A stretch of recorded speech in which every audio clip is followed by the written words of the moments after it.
Hello guys, আসসালামু আলাইকুম।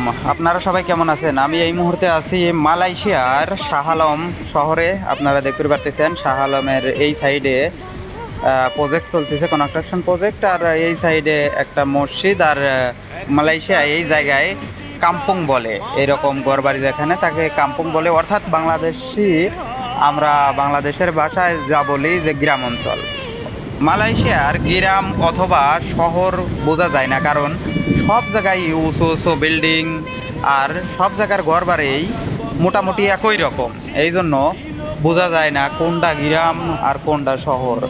তো আপনারা দেখতে পারতেছেন শাহ আলমের দৃশ্য। তো শাহ আলমে অনেক জায়গা আছে, সুন্দর সুন্দর জায়গা, পার্ক, মনে করেন ঘোরার মতো দর্শনীয় জায়গা আছে অনেক। মালয়েশিয়ায় সব জায়গায় ওর দর্শনীয়র মতো, মানে দেখার মতো জায়গা। আপনারা যারা মালয়েশিয়া থাকেন তারা জানেন। চ্যানেলটিকে